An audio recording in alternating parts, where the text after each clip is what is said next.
ተናስተልኝ ተመልካቾቻችን እንደምሰምታችኋል ይህ እግዚአብሔር አንድ ቀን የተሰኘው በፕሬዘንስ ቲቪ እና በዩቲዩብ በመላው ዓለም የሚታየው ሳምንታዊ ፕሮግራም ነው ዛሬ እግዚአብሔር ይመስገን እጅግ በጣም የተደሰትኩበት ቀን ነው ምክንያቱም እግዚአብሔር ለኢትዮጵያ ሕዝብ ለዓለማዊው ለክርስቲያኑ ለሁሉም መልእክት የሰጠውን ይሄንን መጽሐፍ እግዚአብሔር በራእይ ያሳያቸውን ቄስ በሊናን እንግዳ ጋብዤ ስላቀረብኩላችሁ እንዲሁም ደግሞ ባለቤታቸው ወይዘሮ ባጩ ቢታያንና ሌሎችንም እንግዶች እዚህ ይዤ ቀርብ ያለው ፕሮግራሙን ኦል ኦቨር ያዘጋጀው እግዚአብሔር ከጧት እስከ ማታ ያለውን እግዚአብሔር ራሱ ነው በዚህ እግዚአብሔር እንደሚያስተምረን ደስ ይያለኝ ቄስና አነጋገርና እንድትሰሙ አረጋችኋለሁ እግዚአብሔር ማስተዋልን ይስጠን በመንሰማው ነገር ቄስ በሊና እንኳን ደህና መጡ በመጀመሪያ ይሄንን መጽሐፍ እግዚአብሔር የከፍታ ዘመን ለኢትዮጵያ ብለው እግዚአብሔር ለኢትዮጵያ እንዲህ ይላል ህዝቤ ሆይ ይልና ይሄንን በ3 10 ዓመታት የሚከፈሉ ፕሮግራሞችን ነው እግዚአብሔር ያሳያቸው በመድራችን ላይ የእግዚአብሔር የ30 ዓመት አጀንዳ መዘርጋቱን አውቃችሁ በዚህ ውስጥ ማድረግ የምትችሉትን አውቃችሁ እንድትሰሩና አገራችንን ካለችበት ድህነት ሁሉ ከምንም ነገር መውጣት የምትችልበትን እንድታደርጉ ለማድረግ ብዬ ነው የምጠይቃቸውና ብዙዎቻችሁ የምታውቁት ቢሆንም ለማያውቁት እንደማያውቁት አድርጌ መናገር ስላለብኝ ነው ቄስ ይሄንን እግዚአብሔር ራእይ ሲያሳዩት በጀርመን ሀገር እንደው በመጀመሪያው በዩበት ሰዓት ላይ ሰዓቱ ስንት ሰዓት ነው ደሞስ ምን ተሰማዎት እግዚአብሔር ይመስገን ራእዩን ያየሁት ከሌሊቱ በ9 ሰዓት ነው ከሌሊቱ በ9 ሰዓት ማለት ወደ ንጋት ማለት ነው እና 3 ቀን በጾምና በጸሎት ላይ ቆይቼ በሶስተኛው ቀን ነው እግዚአብሔር ራእዩን የገለጸልኝ ምን ተሰማዎት ራእዩ አሁን ትንሽ ባንቦ ደስ የሚለኝ ከሌሊቱ 9 ወይም 10 ሰዓት ገደማ በተንበረከኩበት ቴሌቪዥን የሚመስል ስክሪን ከፊት ለፊት የቆመ በቴሌቪዥኑ ስክሪን ላይ የኢትዮጵያ ካርታ መጣ በህይወት ዘመን ያይቼው ማላቀውን ራእይ እያየው መሆኔን ስለተረዳው ዝም ብዬ መመልከት ቀጠልኩ የኢትዮጵያ ካርታ በቀዳማዊ ኃይለ ሥላሴ ዘመን የነበረውን የክፍለ ሀገር ካርታ ይመስላል በኢትዮጵያ ክፍለ ሀገር ካርታ ላይ ያሉት የኢትዮጵያ ክፍለ ሀገሮች ኤርትራ ትግራይ ወሎ ጎንደር ባሌ አርሲ ሸዋ ጎጃም ሐረር ከፋ ሲዳሞ ገምጎፋ ኢሉባቡር ወለጋ እነኚህን 14 ክፍለ ሀገራትን አየው ይሄንን ሲያዩት እንግዲህ ዓመተ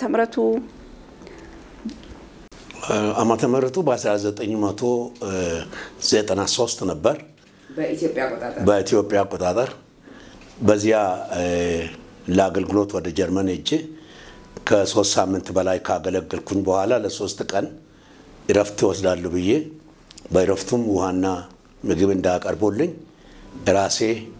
ራሴን ጊዜ ወስዳለሁ ብዬ ነገርኳቸው እነሱም ፈቀዱልኝ ከዚያ በኋላ መጸለይን ጀመርኩኝ መጸለይ ሲጀምር ትንሽ እንደተንበረከኩኝ የሆነ አካባቢው ከበደኝ እንደሌላ ጊዜ ሳይሆን እና ራእይ ሳይመጣ እንደማይቀር ልቤ አሰበና ትራስ በጉልበቴ ስር አደረኩኝ ከዚያ በኋላ ማየት ሲጀምር በውስጥ አይነን እየዘጋው ማየት ሲጀምር ትልቅ ቴሌቪዥን በግድግዳ ላይ መጣ ከቴሌቪዥኑ በኋላ የኢትዮጵያ ካርታ እንዳለ በቴሌቪዥኑ ላይ ሆነ ይሄንን የኢትዮጵያን ካርታ በ3 ከፈለው አንደኛው ክፍል ኤሪትሪያ ትግራይ ወሎ ቤገምድር ነው እነዚህ 4 ሀገሮች በኢንዱስትሪ ለማሉ ያለ ኢንዱስትሪ ማደግ አይችሉም ማለት ሁለተኛ ባሌ አርሲ ሸዋ ጎጃም ናቸው እነዚህ ደግሞ አግሮ ኢንዱስትሪ ከመጠን በላይ ስለሚበዛ እርባታ ስለሚበዛ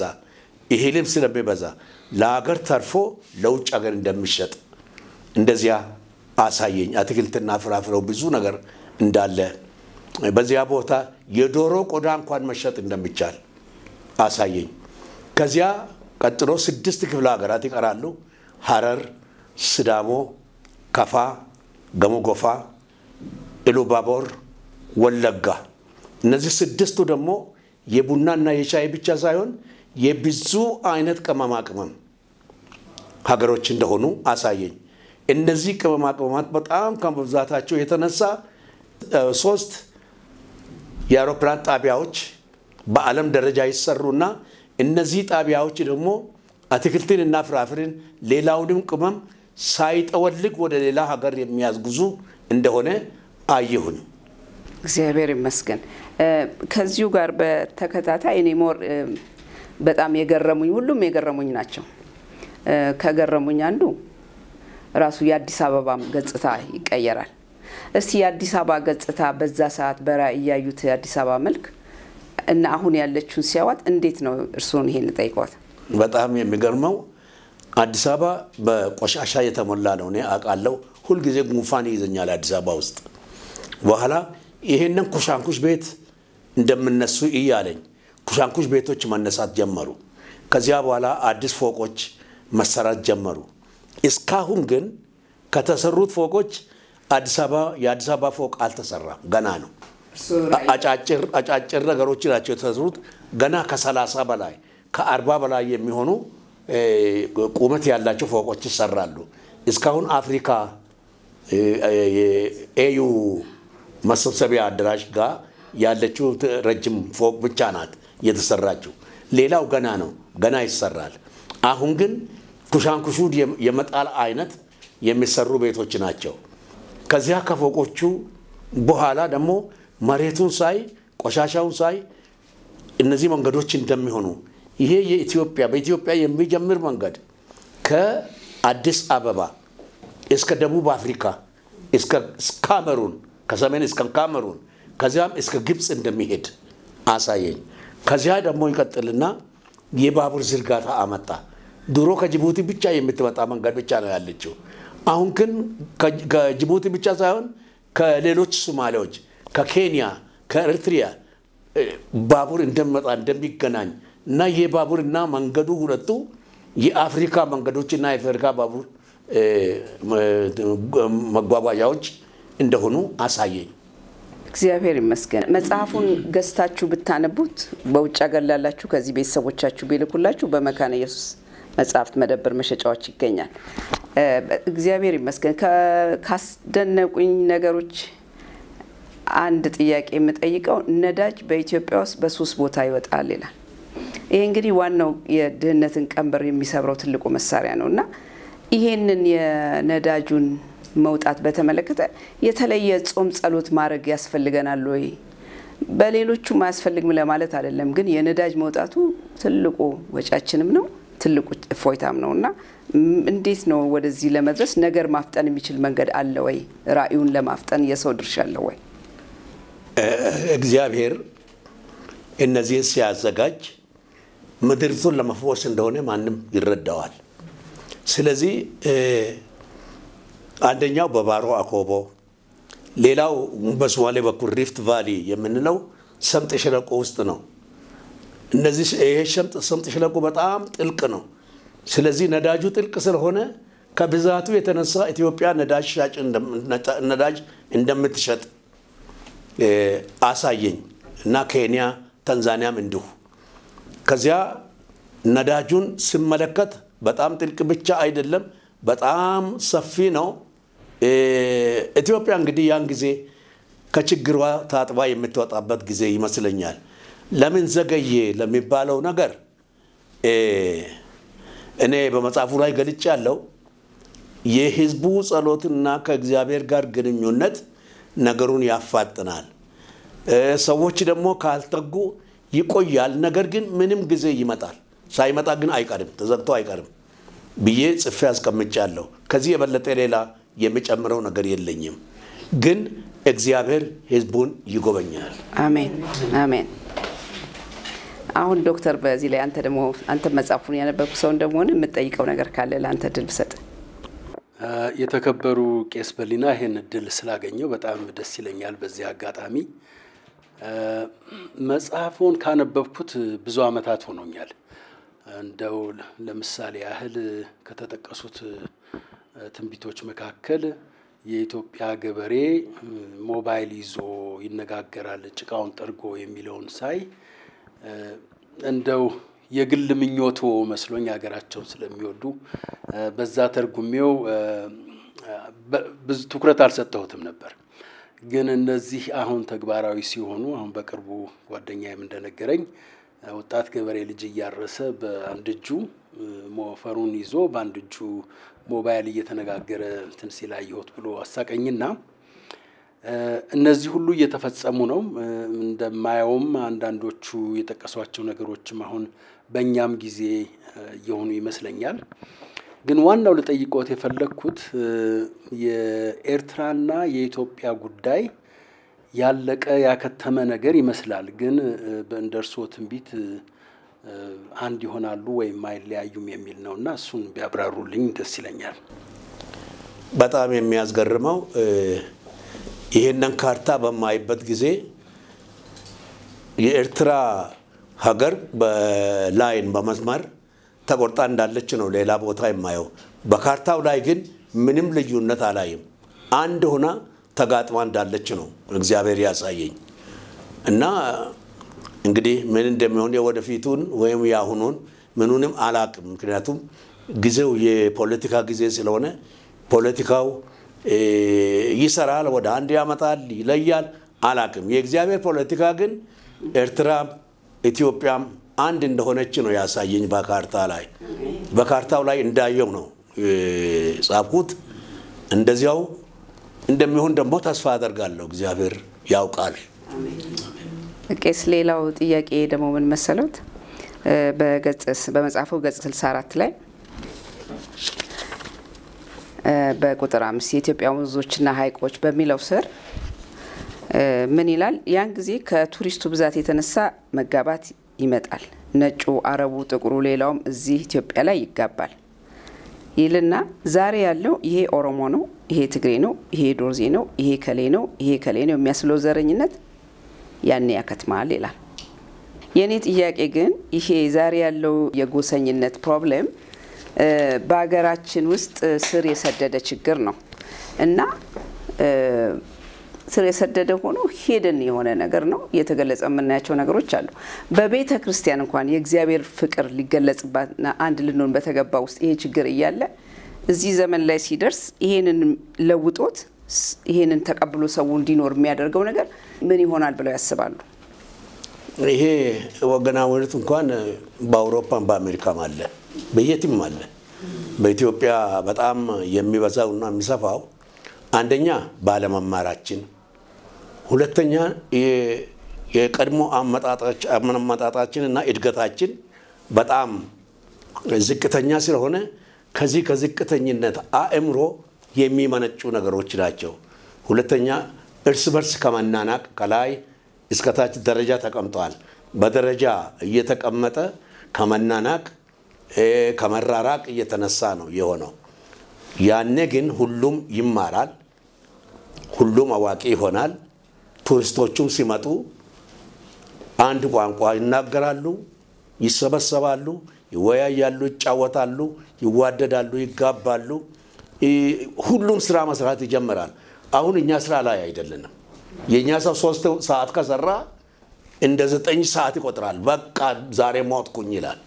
ግን ያን ጊዜ ስራ ልክ እንደ ፈረንጅ ሀገር 18 ሰዓት፣ 14 ሰዓት፣ 17 ሰዓት መስራት ሲጀምሩ ይህ ስራ ፍሬ ማምጣት ይጀምራል። ስራው ፍሬ ማምጣት ሲጀምር ይሄንን የስራን ፍሬ ወደ ገንዘብ የተለወጠውን ወደ ስራ ማለወጥ በሚፈልጉበት ጊዜ ቱሪስቶች እንግዲህ በየገጽታው ግብርና ማየት የሚወዱ የተለያዩ የቆየ ህንጻዎችንና የሰሜንን ስራ ማየት የሚወዱ የምዕራብን ስራ ማየት የሚወዱ የገበሬን ግብርና ማየት የሚወዱ ይመጣሉ። እነዚህ በብዛት ሲመጡ ሀገሩ ፀሐዩ፣ በጋው፣ ደጋው፣ ቆላው፣ ወይና ደጋው ሁሉም የተመሳሰለ ብዙ የማይራራቅ ስለሆነ ይሄንን ሲመጡ ይወዱታል። ምድርቱ ደግሞ የስራ ምድር ስለምትሆን ሁሉም ለስራ ይሯሯጣል። ከእንግዲህ ቁጭ ብሎ ስለ ፖለቲካ አስቦ ራሱን አድክሞ ስለ ዘር፣ ስለ ጎሳ፣ ስለ ወገን፣ ስለምን የሚናገር የለም። ግን ሰዎች አዋቂዎች ስለሆኑ ለስራ ራሳቸውን ይሰጣሉ። ለስራ የተሰጡ ሰዎች ደግሞ ለዚህ ለመለያየት የተሰጡ አይደሉም። ስለዚህ እግዚአብሔር የሰውን አእምሮ በዚህ ሁኔታ ቱሪስቶችን ከየአገሩ ሲሰበስብ ከአረብ ከፈረንጅ ከምንም ሲሰበስብ ያሳያል። ተሰብስበው የመጡት በሐይቆች ዙሪያ በወንዞች ዙሪያ በዚህ በኤሌክትሪክ በተሰራው ግድብ ዙሪያ ይሰበሰባሉ። ለምን መንገድ ይቆፈራል። መንገድ ሲቆፈር አትሌቶች በዛ ላይ ይጫወታሉ፣ ስፖርተኞች በዛ ላይ ይሄዳሉ። እነዚህም ከውጭ ሀገር የሚመጡ ቱሪስቶች በዚያ ላይ ይዝናናሉ። ከዚያም ወረድ ብለው በወንዙ ወይም በሐይቁ ላይ ይዋኛሉ፣ አሳ ያሰግራሉ፣ ብዙ ነገሮች ይሰራል። ስለዚህ እንቅስቃሴው ከሽማግሌ እስከ ወጣት ትልቅ ሩጫ ያለበት ይሆናል። የሥራ ቦታ ይሆናል። ምድሪቱ የሥራ ቦታ ትሆናለች ማለት ነው። ያን ጊዜ ነው የሰዎች አእምሮ ወደ ሥራ ሆኖ ሌላው እዚህ ይሄ ወገኔ ነው፣ ይሄ ጎሳዬ ነው፣ ይሄ ምኔ ነው ብሎ ከሚጨነቅበት ወደ ሥራው ስለሚሰማራ አብሮ የሚሰሩትን ሰው ይሰበስባል ማለት ነው። እግዚአብሔር ይመስገን። ምንም ያልጠበቅኩት መልስ ነው። እኔ ከመንፈሳዊ ነገር አንፃር በመንፈሳዊ ሪቫይቫል ዘመን ይደርሳል ይሉኛል ብዬ ነበር። ለካ ስራ መፍታት ነው አንዱ ችግራችን። እግዚአብሔር ይመስገን። ያስደንቆኛል። ሌላው ይሄ የራሴ ከመጽሐፉ ሳይሆን የራሴን የልቤን ሀሳብ ነው የምጠይቆት። በዘመናችን በታሪካችን ሁሉ ጊዜ ከጠላት ጋር እየተዋጋ የኖረ ህዝብ ነው የኢትዮጵያ ህዝብ።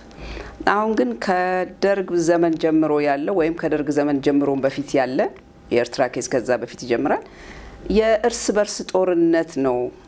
አሁን እርስ በርስ የፖለቲካው ሽኩቻው ምኑ ሁሉ ነገር ጠላት ከውጭ መጥቶብን አይደለም እና ይሄ ደግሞ እግዚአብሔር ይሄን እዚህ ጋር የሰጠንን ትልቅ ራእይ በሚገባ እንዳይሄድ በተለያየ መንገድ እንቅፋት የሚያመጣ ነውና ይሄንን ከሶማሌ ጋር ከሌላ ሀገር ጋር ሳንዋጋ እርስ በርስ ወደዛ እንድንሄድ እንደ ጥላቻን ነገር እንዲነቀል ለማድረግ በውጭም ሆነው በውስጥም ያሉት ሁሉ ይሄን ራእይ ተቀብለው አንድ ላይ መስራት ወደሚችሉበት እንዲገቡ ለማድረግ በተለይ እርስ በርስ የመጣላቱ ነገር ላይ እንዴት ነው መቋጫ የሚያገኘው? እኔ እንደማስበው ከሆነ እግዚአብሔር ሁሉንም ፈጥሯል። በኢትዮጵያችን እኔ እስከምረዳው ድረስ ግለኝነት እጅግ በጣም የሰፋበት ስር የሰደደበት ምድር ነው። ራስ ወዳድነት፣ ግለኝነት እጅግ የሰፋ እንደሆነ አያለው። ይህም ደግሞ ከድህነት የተነሳ እንደሆነ አያለው። ነገር ግን ይሄ የቆየ ጄኔሬሽን ደግሞ በተለያየ ዘመን በተለያየ ጊዜ እርስ በርስ ሲዋጋ፣ እርስ በርስ ሲጠላላ፣ እርስ በርስ ሲናናቅ ስለነበረ ያ ጄኔሬሽን ይቀራል። አዲሱ ጄኔሬሽን ግን በአዲስ ሐሳብ በአዲስ ዓላማ ተነስተዋል። በግልጽ ልናገር በአዲስ ዓላማ በአዲስ ሁኔታ ተነስተዋል። ይሄ አዲሱ ጄኔሬሽን ግን ምድሪቱን እንደ ከዚህ በፊት ባለ ሁኔታ አይመለከትም። በተለየ ሁኔታ ይመለከታል።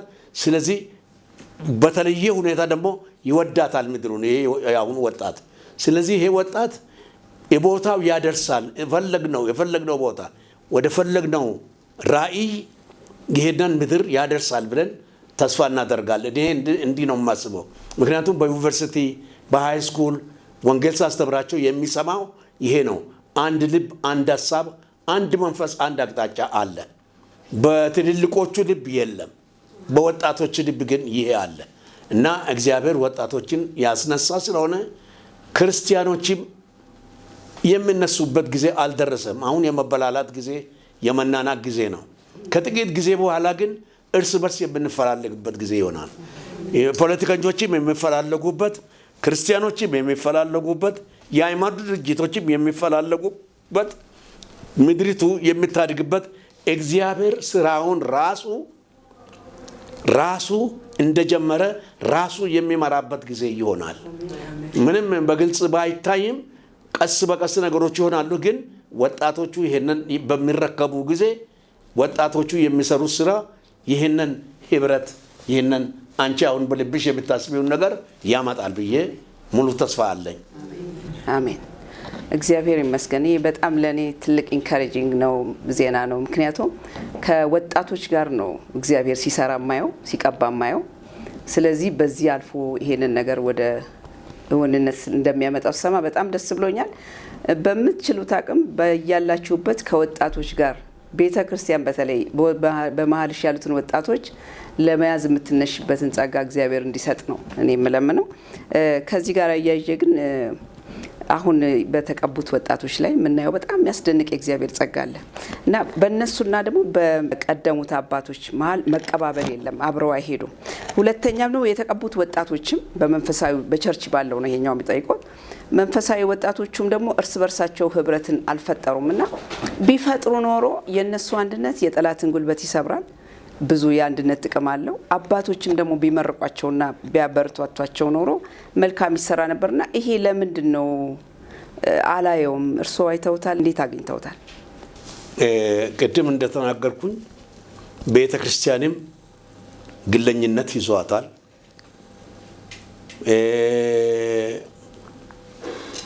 ሌላውም ድርጅቶችም ግለኝነት ይዟቸዋል ይሄ ከግለኝነት የመላቀቅ ነገር ከደማችን ጋር ስለመጣ የፈውስ አገልግሎት ድንቅና ተአምራት የተለያዩ ነገሮች በሚጀመሩበት ጊዜ የተደራጀ ቤተክርስቲያን አይቀበልም ይጋፋል ሁለተኛም ልጆቹ ሲነቃቁና ሲነሱ ቁጭ በሉ ይላል እና ቁጭ ማለት ያቃታቸው ከቤተክርስቲያን ይወጡና በዚህ በጸጋ ማገልገል ይጀምራሉ ስለጀመሩ በውስጣቸው ያለው ቤተክርስቲያን የጉዳቻቸው ጉዳት እንጂ አሁን የሚሰሩት ስራ አይደለም ስለዚህ ዳይቨርጂ የሆነ እየተለያየ ይሄዳል ልባቸው ይሄ ልባቸው እየተለያየ በሚሄድበት ጊዜ የወጡ የተቀቡ ወጣቶች ደግሞ የራሳቸው ዓላማ ይዘው እነሳሉ ከዚህ ከራሳቸው ዓላማ ጋር የብዙዎቹ ጥቅም ያለበት ነገር ነው መንፈሳዊ አገልግሎት ብቻ ሳይሆን ጥቅም ያለበት ነገር ጥቅም የማሳደድ መንፈስ በውስጡ